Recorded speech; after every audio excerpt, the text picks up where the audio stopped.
Дональд Трамп пока не принял решение о возможном ударе по Венесуэле.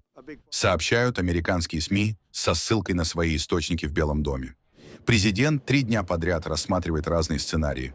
От точечных атак по военным объектам до операций спецназа, включая вариант полного отказа от силы. В Белом доме отмечают, что Трамп проявляет осторожность и уточняет риски для американских военнослужащих. Одновременно он рассчитывает, что наращивание военного давления само по себе может вынудить Николаса Мадуро к уступкам без прямого вмешательства.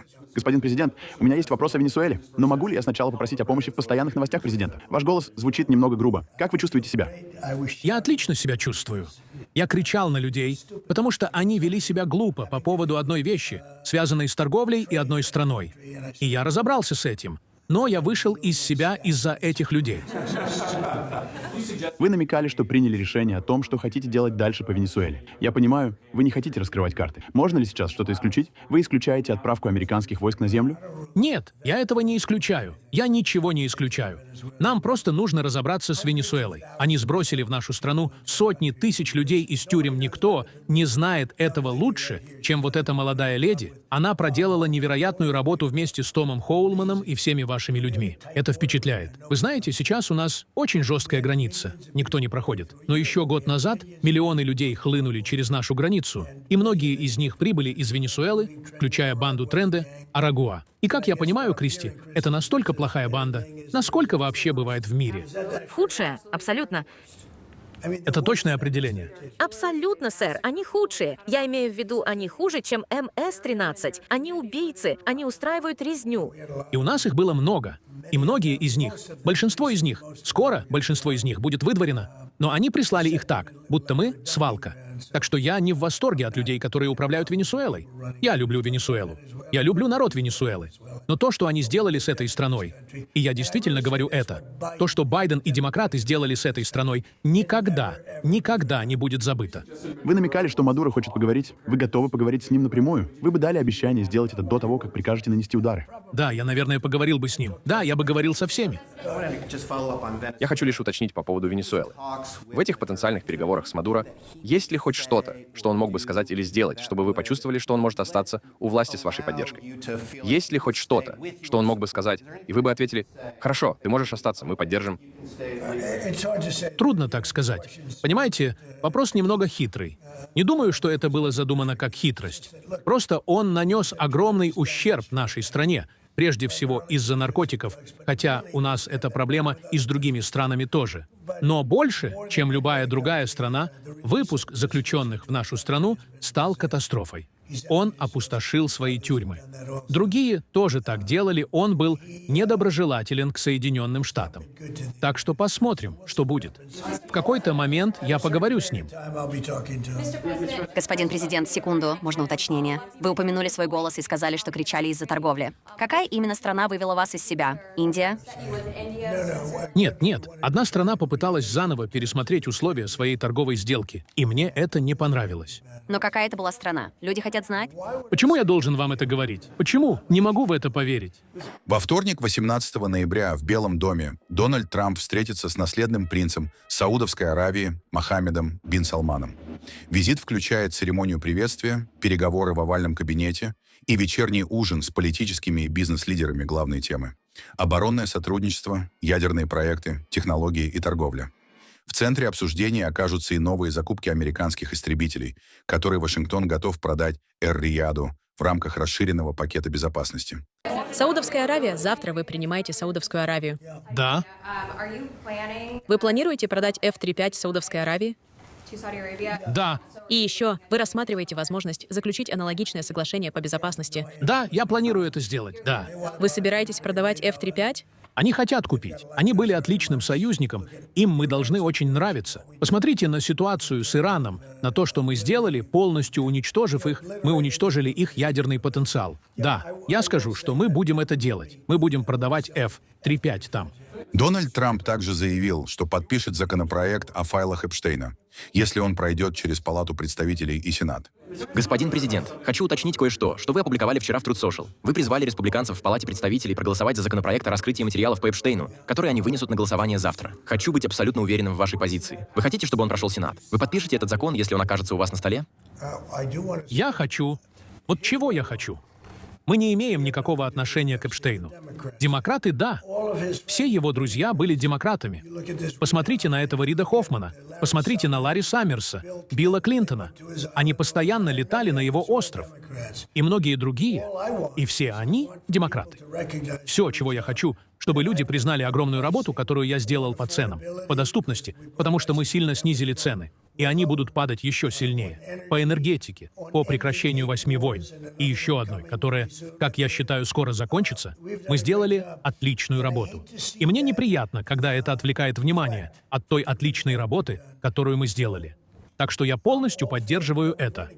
Знаете, мы уже передали 50 тысяч страниц. Мы это прекрасно знаем. К сожалению, как и в ситуации с Кеннеди, с Мартином Лютером Кингом, не ставят Джеффри Эпштейна в ту же категорию. Но что бы мы ни передали, этого никогда не бывает достаточно. С Кеннеди мы выдали все, и этого оказалось мало. С Мартином Лютером Кингом мы выдали все, и этого тоже недостаточно. Мы уже передали, если я правильно помню, 50 тысяч страниц, 50 тысяч страниц. И все это просто очередной «Россия, Россия, Россия» фейк, когда речь идет о республиканцах. И сейчас, я думаю, многие из тех людей, некоторых людей, которых мы упоминали, очень внимательно проверяют из-за их связи с Джеффри Эпштейном. Но они были с ним постоянно. Я не был. Я вообще не был. Посмотрим, что будет. Я просто не хочу, чтобы тема Эпштейна отвлекала внимание от большого успеха республиканской партии, включая тот факт, что демократы полностью виноваты в шатдауне. Они обошлись нашей стране в сотни миллиардов долларов и доставили массу неудобств. Так что я за все. Неважно. Они могут делать, что хотят. Вы подпишете это? Мы дадим им все. Конечно, подпишу. Пусть Сенат рассмотрит это. Пусть кто угодно рассмотрит. Но не говорите об этом слишком много, потому что, честно говоря, я не хочу, чтобы это у нас отняли. Это на самом деле проблема демократов. Демократы были друзьями Эпштейна, все они, и это фейк. Все это фейк. И я не хочу, чтобы это отвлекало от реальной значимости того, чего республиканская партия добилась за последнее время. Несмотря на все визовые ужесточения администрации Трампа, попасть в Америку можно будет по ускоренной процедуре. Если купить билет на футбольный матч чемпионата мира FIFA 2026 года, который пройдет в 11 городах США. И это создаст почти 200 тысяч рабочих мест для Америки.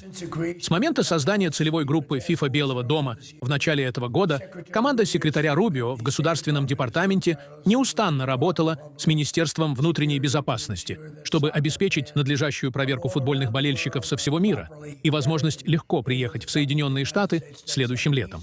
До того, как я встал в должность, на получение туристической визы часто угодился год. Но из-за тяжелой работы администрации сейчас в более чем 80% мира я думаю об этом. Время ожидания визы составляет 60 дней или меньше. Для тех, кто намерен присоединиться к нам на чемпионате мира, я настоятельно рекомендую вам подать заявку прямо сейчас. Но купив билет, это еще не гарантия, что вас пустят в США, уточнил Марко Рубио. Прежде всего, забудьте об играх, потому что это произошло в ваш первый срок, когда Кубок пришел сюда, и это крупное начинание. Таким образом, мы развернули более 400 дополнительных консульских сотрудников по всему миру, чтобы справиться с этим, в некоторых случаях удвоив размер консульского присутствия в наших посольствах в некоторых странах. И хорошая новость сейчас заключается в том, что около 80% мира вы можете записаться на прием в течение 60 дней. Раньше это занимало, знаешь, полгода или больше. Теперь иногда это занимало, знаете ли, теперь вы можете получить менее чем за 2 месяца, в то время как местами это заняло больше года. В таких местах, как Бразилия и Аргентина, вам потребовалось бы больше года, чтобы записаться на прием. Теперь вы можете получить менее чем за 2 месяца. Поэтому наш совет всем заключается в том, что если у вас есть билет на любую из игр, вам нужно подать заявку, если вы еще не сделали этого как можно скорее. Не ждите до последней минуты. Ваш билет не является визой, это не гарантирует въезд в США. Это гарантирует вам ускоренную встречу. Вы все равно пройдете ту же проверку. Мы собираемся провести такую же проверку, как и любой другой. Единственная разница здесь в том, что мы перемещаем их вверх в очереди. Мы двигаем их быстрее. Но мой совет всем, кто смотрит по всему миру, заключается в том, что если вы собираетесь прийти на игры, у вас должен быть билет, вам нужно подать заявку. Подайте заявку как можно скорее. Вы получите собеседование в течение, знаете ли, от 6 до 8 недель и двигайтесь дальше. Не ждите до последней минуты, чтобы сделать это. Спасибо. По словам Дональда Трампа, чемпионат мира по футболу станет невероятно важным экономическим шансом для бесчисленных американских работников и предприятий. Ожидается, что он принесет более 30 миллиардов долларов. А дивиденды, обещанные Трампом, За введенные тарифы американцы получат минимум через полгода. Господин президент, по поводу исключений из тарифов. Недавно вы сделали ряд исключений для разных товаров. Интересно, исключаете ли вы возможность того, что в дальнейшем больше никаких исключений не будет? Вы упоминали раньше о разногласиях.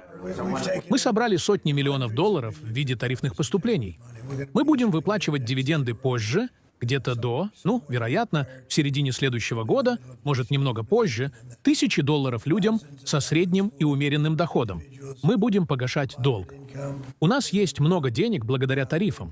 Если бы у нас не было тарифов, страна была бы в серьезной беде. И мы собрали огромные суммы денег. И знаете, что важнее всего? Мы защитили наш бизнес от разграбления. Как это было с индустрией чипов? Сейчас мы возвращаем их всех назад. Знаете, у нас было 100% индустрии чипов, а потом она ушла. Она ушла в основном на Тайвань и в Южную Корею, но главным образом на Тайвань. И сейчас у них почти 100%. И в ближайшее время большая часть производства чипов вернется из-за тарифов, потому что они не хотят платить тарифы. Ведь тарифы будут очень высокими, если они не вернутся. И они обязались вернуться. Как вы, вероятно, слышали, Apple сейчас на уровне 700 миллионов. У нас NVIDIA 600 миллионов. У нас огромные деньги поступают в страну. Наша страна снова стала удивительной и по-настоящему богатой. Я скажу так. Есть решение, которого мы ждем. Это очень важное решение. Суммы, которые мы получаем, если говорить об инвестициях, триллионы. Не миллиарды, не миллионы, а триллионы долларов. Я не могу представить, что мы должны будем вернуть эти деньги за то, что нам разрешено делать. И те, кто с нами борется, это в основном страны. Они поддерживают страны, которые годами нас обдирали, используя тарифы, чтобы обирать нас. А теперь мы можем защищаться. Это действительно вопрос нацбезопасности, потому что экономическая безопасность — это национальная безопасность. Так что, думаю, вы увидите еще одно развитие. Думаю, вы увидите цены на продукты. Они значительно снизились с тех пор, как Майк. Но думаю, вы увидите еще более сильное снижение цен на продукты. Дерегулирование, энергетическая независимость, снижение налогов, беспрецедентные объемы частных инвестиций. Какой вы видите экономику 2026 года, когда это событие вновь придет в город на фоне всего остального? Это будет мощнейший экономический импульс. Знаете, у нас был небольшой шатдаун, вызванный демократами, и это событие компенсирует его многократно. Так что это хорошо. Но главное — это его глобальная значимость. Весь мир смотрит. И действительно смотрит. Это как провести множество супербоулов сразу, каждая игра почти как супербоул. Некоторые даже, можно сказать, крупнее супербоула. А финалы — это уровень супербоула. Или выше. Даже больше, гораздо больше. В мировом масштабе. Думаю, что даже больше. И это замечательно. Когда мы с Джонни заключали эту сделку, я никогда не думал, что стану президентом. К тому времени я собирался уже уйти на пенсию, но мне немного повезло. Так что для меня честь принять это событие. Не забудьте подписаться на канал «Один день», поставить лайк и нажать на колокольчик, чтобы не пропустить наши новые видео.